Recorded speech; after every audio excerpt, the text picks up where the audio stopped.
Hello everyone, good day to you. Whenever you're watching this, this is an event which none of us wanted to happen. A minister resigned, the system did not.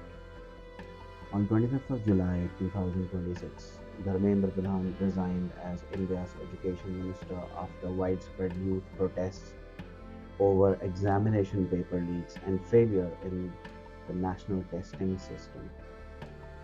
For the protesters, this resignation represents accountability. For the government, it represents an acknowledgement that public confidence in the examination system had suffered serious damage. But this video is not merely about whether one minister should have resigned, it asks a much larger question. Did Dharmendra Pradhan alone create this crisis?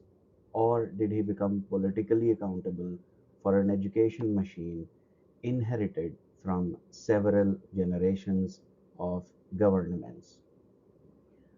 A minister has resigned, but the examination bodies remain, the regulators remain, the universities remain, the bureaucracy remains, the coaching industry remains, and the culture of marks, degrees, and high stake examinations remain. Therefore, a real question must be, has the problem been solved, or has the only person sitting at the top being changed? And is it actually correct? Let's dive in further to understand this entire crisis.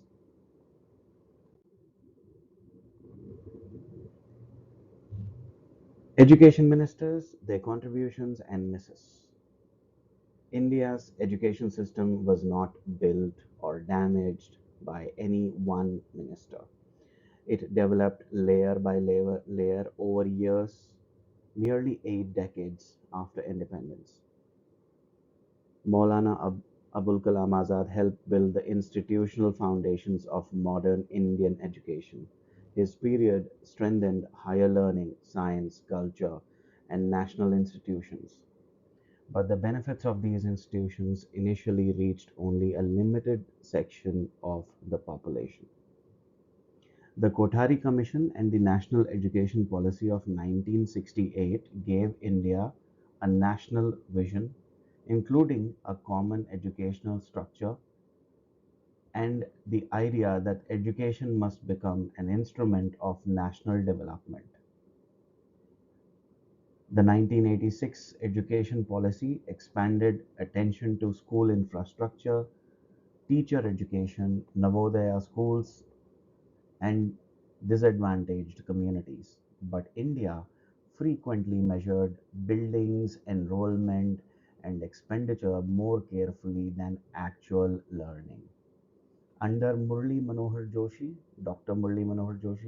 Sarva Siksha Abhiyan pushed elementary education towards universal access. More children entered school, but access did not automatically guarantee quality. Arjun Singh's period expanded higher education and social inclusion. However, the rapid growth of private colleges was not always matched by faculty quality, research infrastructure, or employability. It was a mess. The Kapil Sibal and Pallam Raju period strengthened the right to education and expanded access, but advancing children through the school system without adequate remedial support sometimes concealed foundational learning gaps, and the mess continued. Then, when Narendra Modi government came in, Smriti Irani, followed by Prakash Javadekar ji, advanced institutional rankings, digital education, and national testing agency came into effect. These initiatives sought transparency and professionalization, but centralized testing also created a single institution carrying enormous national risk. Then these ministers left, and Ramesh Pokhriyal's tenure started, and he produced the National Education Policy 2020 and launched NIPUN Bharat. After all of this, Dharmendra Pradhan then became primarily the implementation minister of that ambitious blueprint which kept developing over decades. The lesson is clear. Every minister contributed something, every minister also left unfinished work for the next one. This is not a partisan failure, it is a cumulative institutional failure. India's official education policy lineage includes the 1968 policy, the 1986 policy as modified in 1992, the Right to Education Framework, and National Education Policy of 2020. Now let's understand how the system gets corrupted. When we use the word corruption, we usually imagine money changing hands. But corruption of an education system can take many forms. The first layer is institutional inheritance, marks above mastery, degrees above competence, and government jobs above entrepreneurship or vocational work. The second layer is bureaucratic vulnerability. Teacher transfers, recruitment delays, vacancies, inspections, affiliations, approvals, construction projects, procurement contracts, and examination vendors can all become points of influence. Files keep moving, committees keep meeting, reports keep getting written, but responsibility becomes so distributed that no one clearly owns the final outcome. The third layer is political interference. University appointments, recognition of institutions, curriculum disputes, student organizations, and protection of local networks can become politically sensitive. This does not mean that every politician, bureaucrat, or institution is corrupt. It means that structure contains too much opacity, discretion, and opportunity for influence. Sometimes corruption is not an illegal payment. Sometimes corruption is the deliberate delay of a decision. Sometimes it is appointing an unsuitable person. Sometimes it is protecting a failed vendor. And sometimes it's allowing an ineffective system to continue because reform carries political risk. So, in the end, governments change, ministers change, but the underlying machine often survives, which is not worthy to have. Now, all of this started, when you go back in the history, we had a system of gurukuls, but constant invasions that we've had into our country, and the most recent invasion by the British classroom model came into existence, and that is the main cause, is what I believe. The British classroom two-job model. The first three layers, the colonial inheritance, deserves a closer examination. The British administration required clerks, interpreters, and officials who could serve a large empire through standardized procedures. This encouraged an educational pathway that increasingly looked like this: study, memorize, pass the examination, collect the degree, find a secure job, work in a predictable role forever. No skill, zero skill. However, we must avoid turning this into an oversimplified attack on English education. English later became an important vehicle of science, technology, international business, and social mobility. It opened opportunities for millions of Indians. The real problem was not the language. The problem was continuing dominance of standardization, rote learning, examination ranks, and degree prestige. Independent India also had more than 7 decades to reform that inheritance. Therefore, colonial history explains where parts of the system originated, but it cannot remain our permanent excuse. The world of work has changed. Artificial intelligence, automation of global competition, Automation and global competition increasingly reward adaptability, communication, practical ability, and problem solving. Yet many students are still being prepared for a world in which a degree supposedly guarantees a stable job for what, 40 years? It doesn't happen anymore. A model created for administrative predictability cannot fully serve an economy built on continuous disruption. Now, all of this they lead to a huge crisis, and that crisis is the examination crisis, the the ever important measure of success, clearing an examination. This mismatch becomes most dangerous in the current examination system that we have. National entrance examinations involve millions of candidates, enormous databases, multiple vendors, examination centers, printing facilities, digital networks, and local administrators. There is almost no room for error. A security weakens at one point can affect students across the entire country. A rumor of a leaked paper can spread within minutes. A genuine breach can destroy years of preparation. And when students begin to believe that money, influence, or criminal networks can defeat merit, the damage goes far beyond one examination. It destroys the trust in the promise that hard work will be rewarded fairly.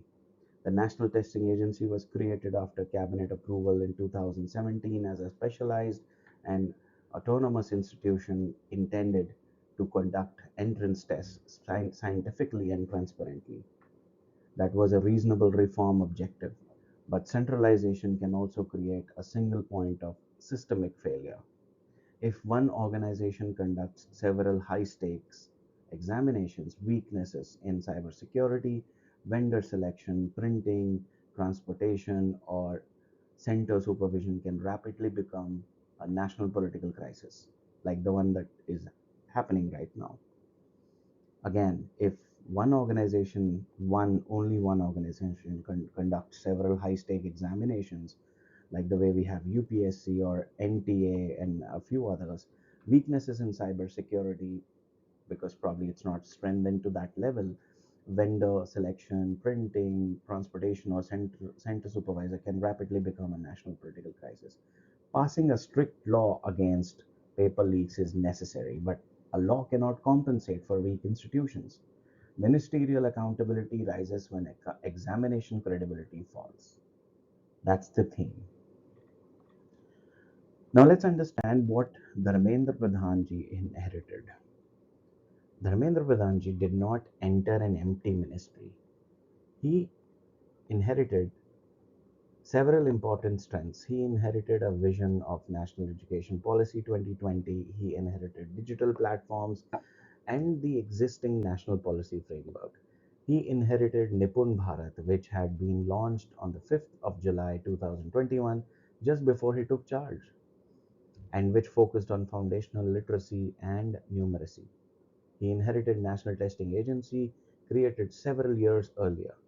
But he also inherited substantial administrative baggage which was built over decades, not just the current government, but all the previous governments since independence. He inherited pandemic related learning losses. He inherited teacher vacancies and uneven capacity across states.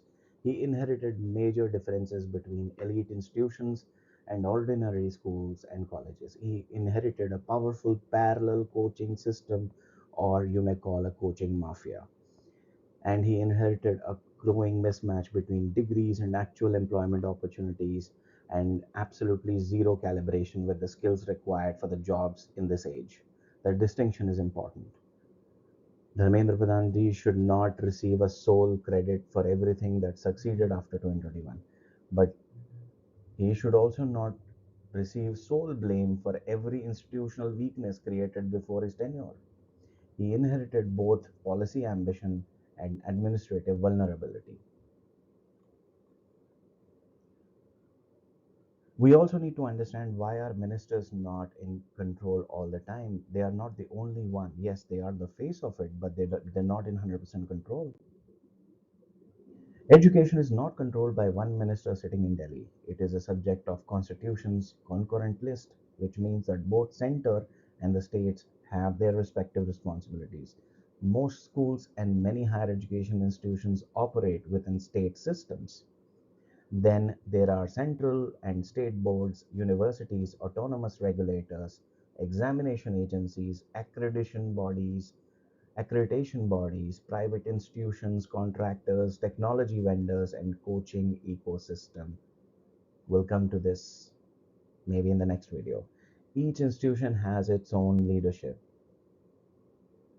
procedures, and interests. A minister may serve only for a few years, but the permanent administrative machinery may outlast several ministers. This explains why reform is slow, but it also does not eliminate ministerial responsibility. The minister still chooses or approves key leadership. The minister can order audits. It can demand transparency from vendors. It can strengthen security. It can identify recurring weak links. And it must take responsibility when warnings are repeatedly ignored. Therefore, the balanced position is a minister may not control every node in the educational network, but the minister must work to create a trustworthy system. Let's understand how Mr. Pradhan or Dharmendra Pradhanji uh, enabled, his own reform push of the education systems. Now we must examine that what Dharmendra Pradhanji actually attempted to change. Under his tenure, the National Curriculum Framework for the foundational stage and the National Curriculum Framework for the school education were released. These sought to move education away from rote memorization and towards competency, understanding, experience, and multidisciplinary learning. Jadui Pitara introduced play based educational material for younger children. PM Shri proposed strengthening more than 14,500 existing government schools as model institutions, demonstrating National Education Policy 2020 through better infrastructure, technology, modern pedagogy, and vocational exposure. NIPUN Bharat continued its focus on ensuring that children acquire basic reading and mathematical ability during the foundational years. PARAKH was established within NCRT to develop standards for assessment and encourage competency based evaluation. The National Credit Framework and Academic Bank of Credits attempted to make education more flexible, allowing learning and credits to become transferable across institutions and different forms of education. Swayam Plus sought to connect online education more closely with employability and industry requirements. The minister also promoted Indian languages, vocational learning, multidisciplinary education, and preparation for emerging technologies. These were meaningful reforms, but a policy announcement is not the same as transformation inside every classroom. A modern school scheme does not automatically improve every government school. A credit framework does not become useful unless universities implement it properly. Digital courses cannot replace teacher quality, and competency based examinations cannot succeed if classroom teaching remains focused on memorizing textbooks and answers. Therefore, the fairest conclusion is the reform ambition was real, but implementation remained uneven. Now, the final verdict. Approximately, or rather, so what's the final verdict? I mean, there's no approximation here. Dharmendra Pradhan was not the sole creator of India's education crisis. He inherited an old and fragmented system. He also led the implementation of several significant reforms. But when examination credibility collapsed, those long term reforms could not protect him from immediate political accountability. His resignation may satisfy one demand, but it will become more merely symbolic if the same weakness continues under his successor. India now needs transparent examination vendor selection, independent security and technology audits, clear accountability at every stage of an examination, faster investigation, public communication when failure occurs. Better teachers and stronger foundational learning, greater respect for vocational education, curricula connected with changing industries and job types, transparent appointments and institutional leadership, the education that produces thinkers and problem solvers, not merely degree holders and examination candidates. The future will not belong automatically to those possessing greatest number of qualification. It will belong to people who can learn, adapt, create, and solve problems. Therefore, accountability must not end with the resignation of one minister. It must begin with reform from the entire machine. Now, the system must change, or put it simply, मंत्री बदला है अब machine बदलनी चाहिए.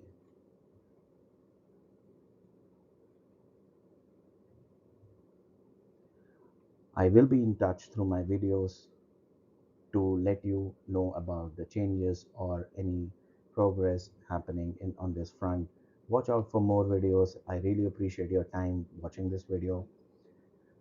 Thank you so much. And please do like, subscribe, and share with whoever concerned. Um, I felt that it's a good learning opportunity for all of us. Thank you so much again for watching and patiently listening to the video. Thank you again.